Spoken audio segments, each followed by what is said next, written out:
Warning, the views and opinions expressed in this presentation are those of the producer and those appearing in the show and do not necessarily represent the views of DerryCam, the town of Derry, or any of its staff or affiliates.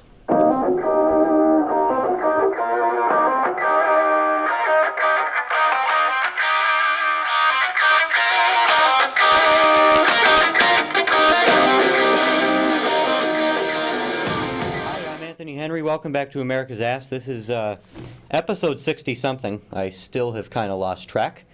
But yeah, we're here. It's a somewhat sunny day, still cold.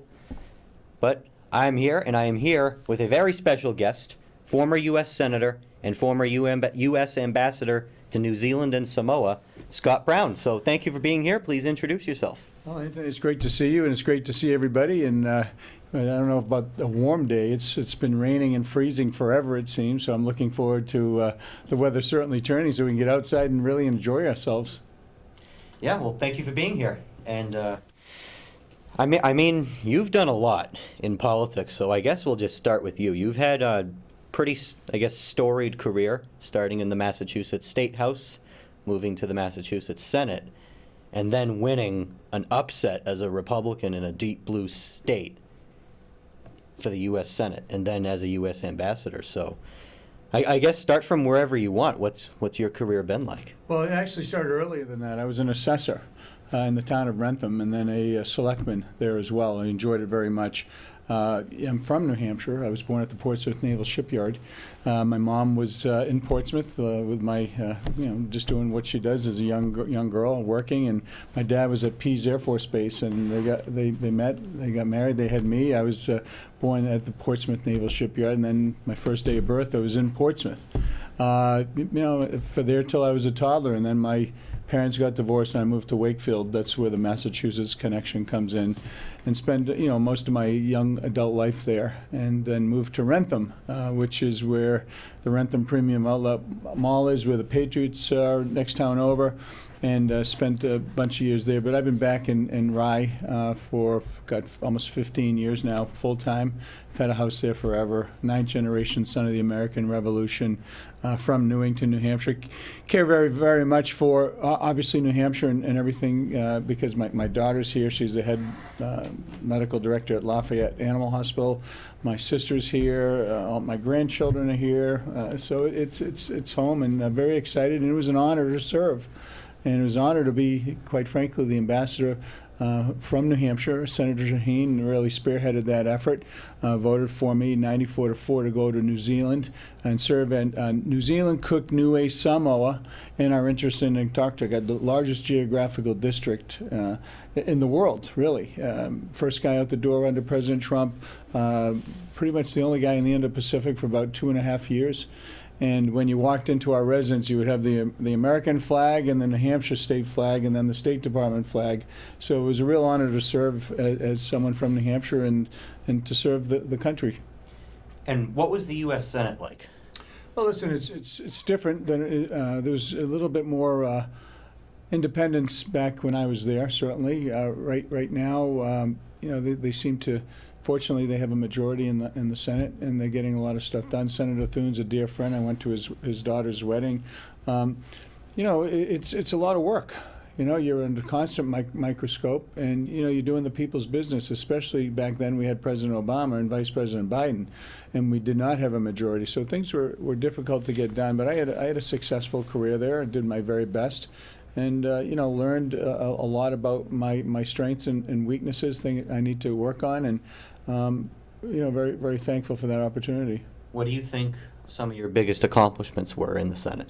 Well, obviously winning from obviously a U.S. Senate seat that had never been Republican since Ed Brooke, stopping Obama's agenda was important at that time, because there were certain things that he was doing that I didn't agree with.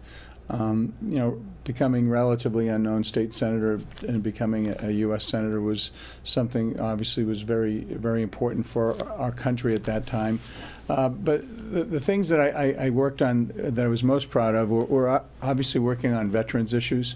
I was on Homeland, Armed Services, and Veterans Affairs, and Small Business. I chose those committees because I felt that we have men and women that are serving and giving up their their lives and limbs many times, and I wanted to be part of that, to be able to help. I served in the National Guard for almost, 39 years, including the IRR, but 35, basically doing guard duty for 35 years. The last 4 were at the Pentagon. I was the deputy legal counsel for one of the Joint Chiefs. And so I was able to see that part of it, which was very exciting. Was able to go over to Afghanistan and participate in some training there and other parts of the world, and met some great men and women, which I still think about them every day. I think it's a pretty big what if for New England politics if you had beaten now Senator Warren. What was that campaign like against?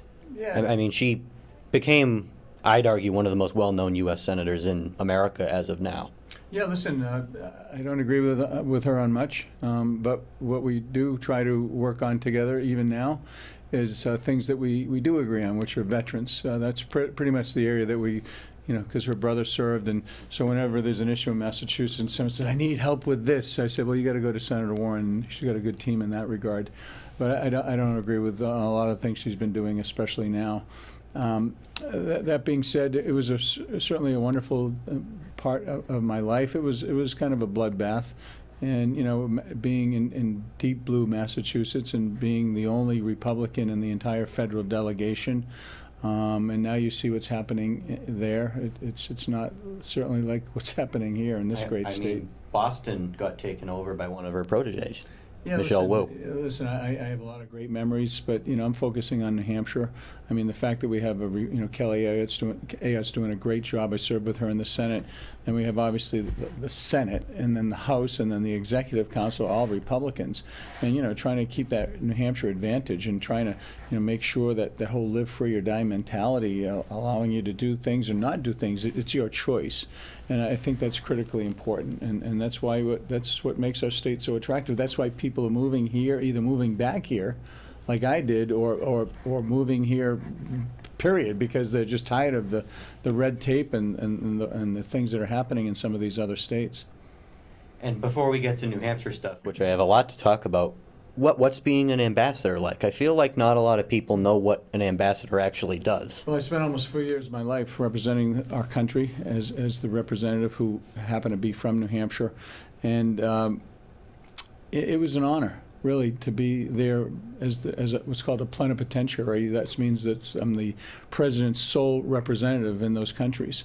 And I did everything. I mean, when the Christchurch massacre happened in New Zealand, I was the guy that had to deal with the American citizens. I worked with the Trump administration to make sure that they had all the resources that New Zealand needed to see if there's something coming next. Because usually there's a hit, and then there's another follow-up hit potentially. Then we had the White Island volcano. We did trade deals. Obviously, space. Rocket Lab is an American company. They do rocket launches now, I think, like one a month. That's out of New Zealand, but it's an American company. There's a lot of things happening with trade and space and sports. It was an honor to serve. I had about 161 employees. I had, obviously, New Zealand, where the residence was in Wellington. The consular services were in Auckland. Then I had an embassy in New Zealand as well, in Samoa as well. But going to Antarctica was a highlight, certainly. I got off the plane looking like you in a T-shirt and shorts, and then 4 hours later, I couldn't see myself. I couldn't look at you and see you because it was so there was a blizzard that just came in. The temperature dropped dramatically, wow. And all of a sudden you could freeze in 5 minutes if you didn't have proper, obviously, gear and equipment. And that was really wonderful to go to McMurdo, which is our base, and Scott Base, which is the New Zealand base. It was really great. Yeah, so I guess moving to New Hampshire, as you said, we have a majority everywhere. We have Governor Ayotte. We have a large majority in both the House, Senate, and Executive Council. What do you see as where do you think we'll be 2 years from now, come the next election? Well, hopefully you have a larger majority. I mean, but you have to make sure you get out and vote. You don't take anything for granted. I mean, there was a great turnout. And one of the things I'm very proud of our state is that people are engaged and they turn out. And Now you just have to convince them that, the direction with, obviously, the tax situation in New Hampshire is positive for businesses and individuals. You want to keep that to be competitive. You want to streamline the regulatory process and make sure there's not a lot of regulations that are affecting business and business ownerships. They're doing a lot of good things, obviously, with public safety, keeping our streets safe. I'm so thankful Mayor Ruiz got involved in one in Manchester, because he's cleaning up the homeless vet problem. He's with Harbor Care doing an amazing job. And then he's obviously cleaning the streets just from graffiti and trash that was left there by the Craig administration.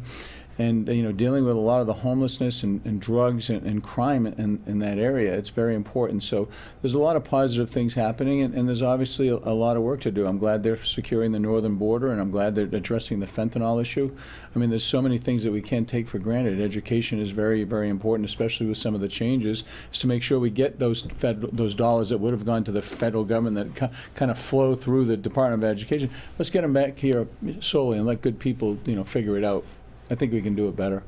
Yeah, and you mentioned bail reform. I think that will actually be the biggest thing that has happened in this state in quite some time. That is going to transform a lot. It's going to bring crime down a lot. It already has. Yeah, well, Senator Ayotte made that a priority. Oh, yeah. And, I know Mayor Ruiz actually, was high on his list, because people, and our law enforcement people, you have people in our delegation right now that don't support qualified immunity. They kind of give lip service to supporting our police and first responders. And, they need the tools and resources to do their jobs, do them well, and come home, be safe and come home.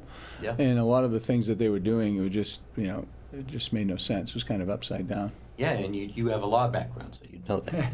Yeah, gosh, in 1985, went to Boston College Law School. I practiced up until I became a U.S. Senator. It was prohibitive at that point. I use it still. I'm still a member of the bar. I don't practice, but when people ask for help, I have the ability to. That's part of being a legislator. When a bill comes before me, I don't need to hire somebody in my office or have a staff member look at it and say, what does this mean? I can look at it and go, find it immediately, which is very, very helpful. Yeah. And you mentioned education also. We're already seeing a lot of reforms there. Parents' Bill of Rights was just passed. There's a school choice that has been passed. Within the district as well, there is a bill that was passed that not as many people know about. You can choose a school within your district. Like, let's say you like elementary school A, and you're at elementary school B, you can go to the one you want.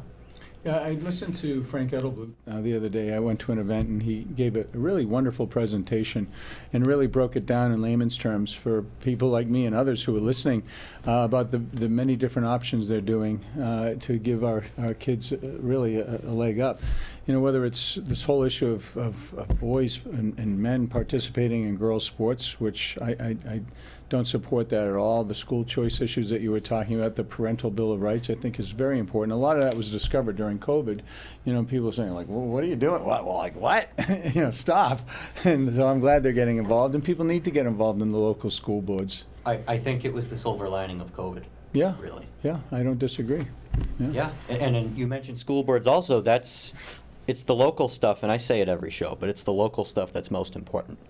Yeah. I Yeah. remember being an assessor, just going and evaluating property, making sure that we had a proper representation and we did it right, and the citizens are treated fairly. The town, got the ability to get revenues to do the things that they wanted to do.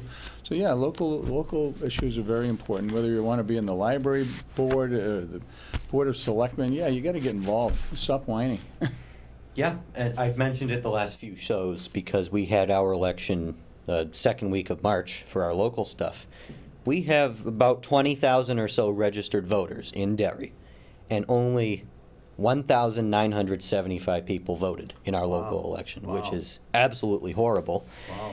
And, I mean, the results of that election were directly because of the lack of voters.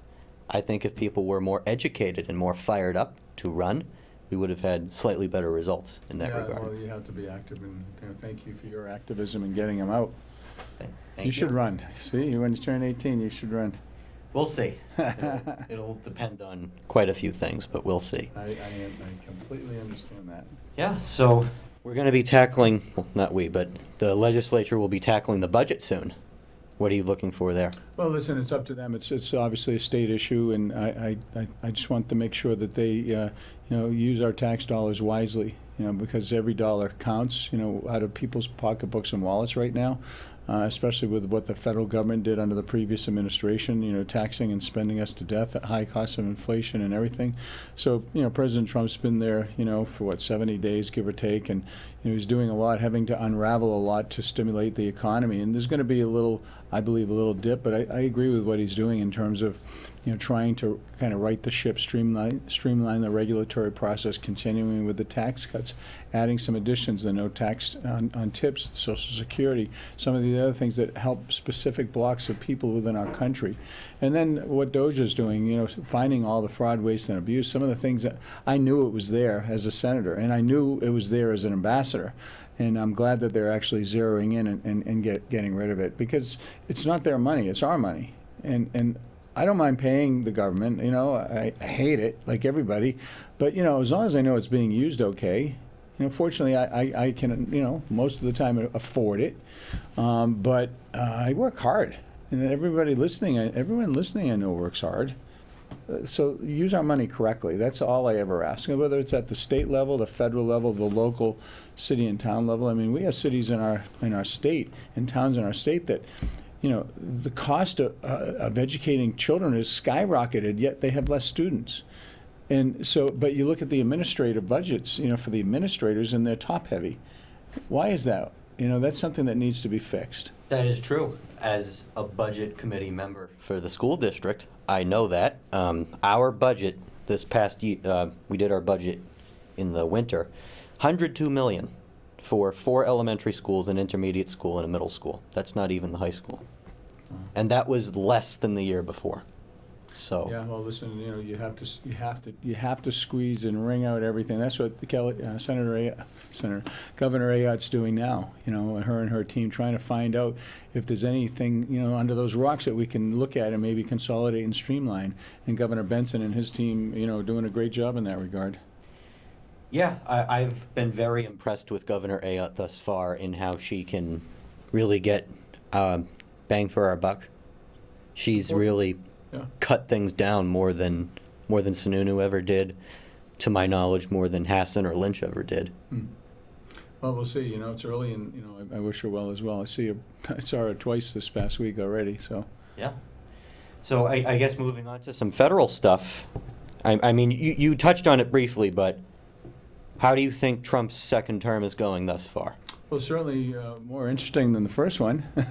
I mean, the good news is he actually has the experience of being a former president, understands what happened to him the first time. I understand because I was part of that. I endorsed him. I was his nominee and ultimately confirmed 94-4 as his ambassador to New Zealand. So I saw what he went through, not only within the State Department, but within the political scheme, and we saw that. So he definitely has learned lessons, and he surrounded himself with people who he trusts, who he feels are kind of change makers. He may not agree with them on every single one. But, RFK Jr., I know him well. He asked me to be his vice president. I mean, I like him a lot, and I think he is the right person for the job to change up our health care. Because what's happening right now with everybody being obese and a lot of the things that weren't here years ago, recent years ago, are here now, and there's got to be an answer. So I'm glad that he's kind of, once again, ripping it open and looking at it and making some decisions and other types of things. So yeah, I think, considering what he inherited, especially with the border, I mean, look at 7,000 people crossing this month alone, the lowest ever in our country's history in the month of March.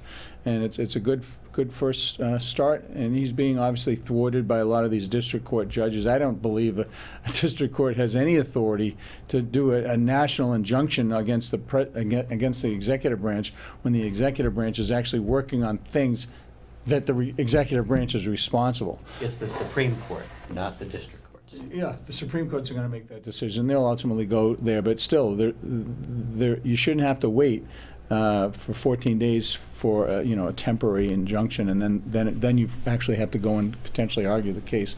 It's upside down, and there are Democrats. I mean, Democrats have said that. If I'm not mistaken, Sotomayor said, yeah, district courts don't have that authority to do national injunctions. So it's used by both sides throughout history. So I think we need to figure that out. Congress needs to deal with that.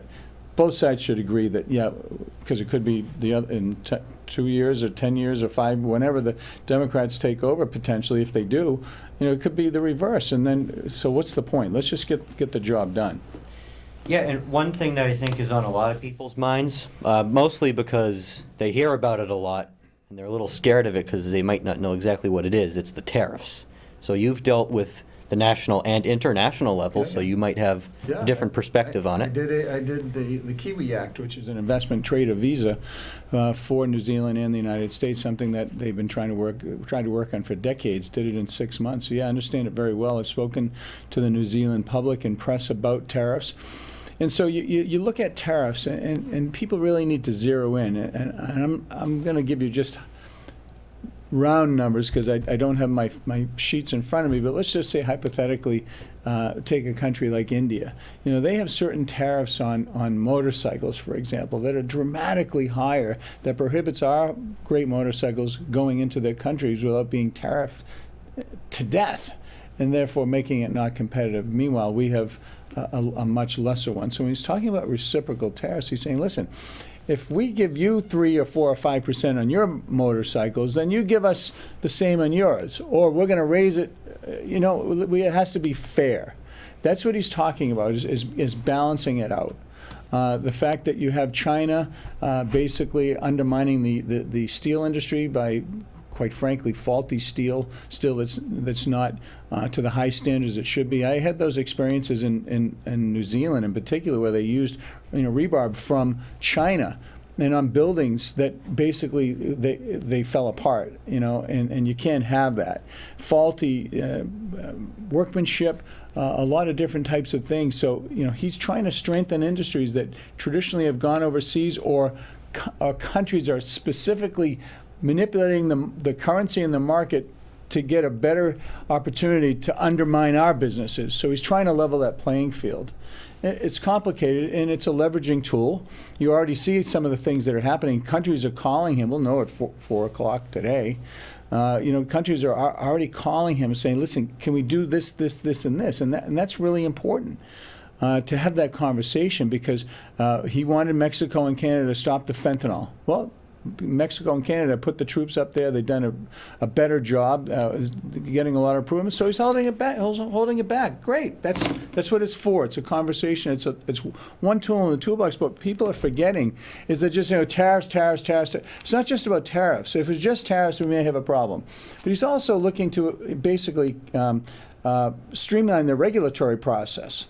Oh, and he's also looking to extend the tax code and make sure that, okay, he's doing that? Geez, I didn't know that. So it's not just tariffs. It's a whole combination of things that come together and create a picture and the ability to be competitive on a worldwide basis and be treated fairly. What the EU has been doing to us, I mean, basically, our trucks necessarily can't go into the EU because they have different standards, and they do them on purpose to exclude us and other countries, and it's not fair. That's what he's talking about. Sorry, that was a little longer than it should have been, but completely okay. Where do you think we will be in 4 years as a country? Listen, I hope it will be rocking and rolling in terms of our economy, just on all cylinders, that we're safe and secure, we're respected again throughout the world. You don't have countries like Russia and China basically doing whatever they want in the South China Sea. I mean, China is building and militarizing islands, changing the law of the air and sea that's been in place for centuries, manipulating their currency, over-leveraging Pacific Island nations because they have a UN vote that they can go and grab to get more leverage, and Putin, what he's doing, basically selling oil on the world market under the table, still making a ton of money, avoiding sanctions and a whole host of other things. And a minor incursion is okay, according to Joe Biden. And going into, obviously, first it was Crimea, now it's Ukraine itself. And Trump's trying to stop these wars. So I'm hoping the wars are stopped. I'm hoping that we have peace throughout the world again, that our economy is booming, that, we have our citizens protected in terms of, men playing women's sports is something very important to being a father and grandfather of women. And obviously, making sure our border is shut down and secure, just like every other country would do. There's a lot of optimism, I hope, and I hope we're streamlining, consolidating, and we've identified all the fraud and waste, and we treat it like a business, like we would in our own home. Do the things nationally for our country that we would do in our own home. Pretty simple. Who do you think the president will be in 4 years? Oh, gosh, I have no idea. I have a prediction, at least what the next election will be. I think it will be J.D. Vance versus Josh Shapiro. That's my prediction. All right, well, you better see if there's some action in Vegas on that. Yeah, well, I'm really confident about Josh Shapiro, actually, more than a lot of people. I think he's going to be their next big person. I think one day Josh Shapiro will be president. I don't necessarily think it will be the next election, but I think Josh Shapiro is a future president, in my opinion. And so is J.D. Vance. Okay. Yeah, I'm not that confident, but okay. All right, so we're just about out of time. Anything else you'd like to say before we wrap up? Certainly, if you want to follow me on all the social media, my band, Scott Brown and the Diplomats, are playing at Jimmy's Jazz Bar on the 10th, Wally's on the 11th. We have a bunch of different events throughout New Hampshire, Maine, Vermont, Massachusetts coming up. You can certainly come up and see us. Go to scottbrown-diplomats.com. Reach me at Sen, S-E-N, Scott Brown on X. Love to stay in touch, and certainly want to say hello and, drop me a note. Thanks. Thank you for coming on. It was a pleasure. And yeah, I'm Anthony Henry. This has been America's Ass. Thank you for watching.